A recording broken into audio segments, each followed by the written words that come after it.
Salam. Biz keçən dəfə Nizami Gəncəvinin əsərlərində olan yeniliklərdən bəhs etdik. Qeyd elədik ki, birinci növbədə Nizami Gəncəvi şərq ədəbiyyatında ilk dəfə olaraq müsbət qadın obrazı yaratmışdır. Daha sonra Nizami Gəncəvi sadə əməkçi insan obrazı yaratmış və bunu əsərin baş qəhrəmanı səviyyəsinə qaldırmışdır.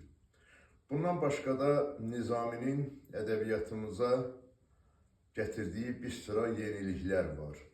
Onlardan biri də Nizami Gəncəvinin beynəlmiləl xarakterə məxsus əsərlər yaratmasıdır.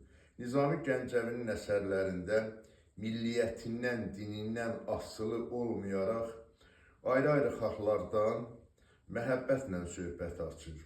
Onun əsərlərində Çinli də var, Rumlu da var, hətta Azərbaycanın ərazisində olan müəyyən xalqların nümayəndələri də var.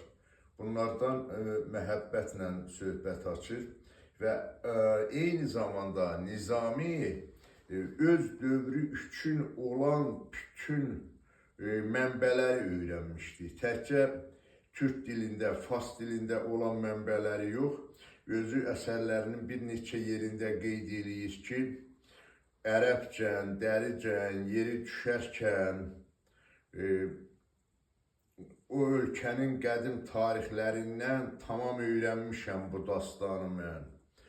Deməli, o Yunan dilində də, dəri dilində də, qədim fars dilində, hətta erməni dilində, ərəb dilində olan mənbələri də öyrənirdi və o xalqlara, ondan başqa nə qədər ki insan var idi, bəşər övladı var idi, onların hamısına hörmətlə, ehtiramla yanaşmağı bacarırdı. Və Nizaminin əsərlərində olan ən böyük yeniliklərdən biri üzərində xüsusilə dayanmağa dəyər. Bu da ideal dövlət, ideal cəmiyyət, ideal padşah obrazıdır ki, bunun üzərində xüsusi dayanmağa dəyər.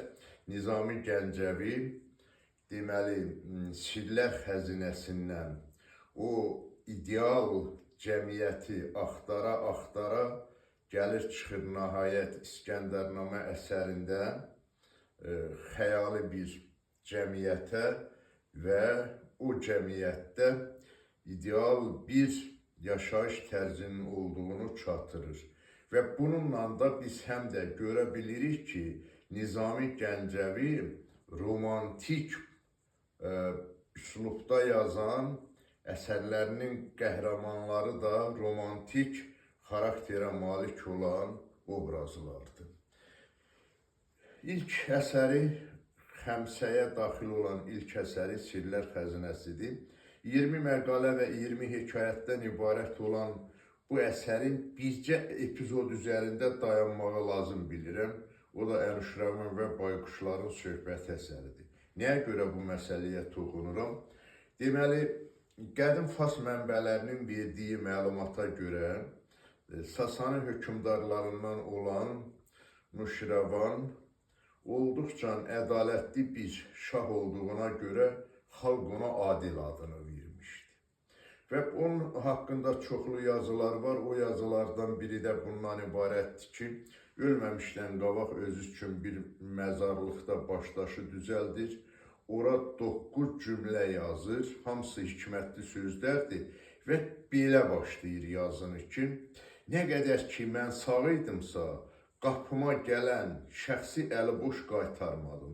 Mən öləndən sonra heç nəyə gücüm çatmır.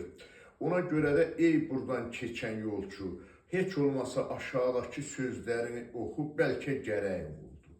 Deməli, Nuşirəvan kimi adil bir hökmdarı Nizami Gəncəvi gətirir, vəziri ilə söhbət əsasında Bayquşların elçiliyi məsələsini qaldırır.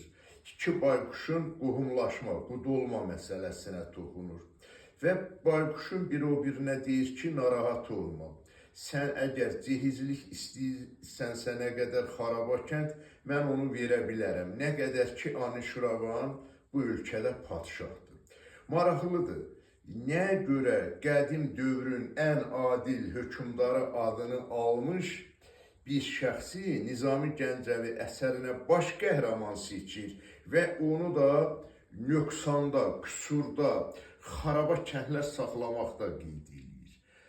Bunun mahiyyəti ondan ibarətdir ki, zənnimizcə, Nizami Gəncəvi öz dövrünün nadan, qəda, savadsız, səxasız hökmdarlarına dərs verirdi ki, bax, qaydın keçmişə baxın, görün, keçmişdə ən ədalətli hökmdar olan Nuşiravanın vaxtında xaraba kəndlər var idisə, siz bu ölkəni, bu cəmiyyəti nə günə qoymusunuz?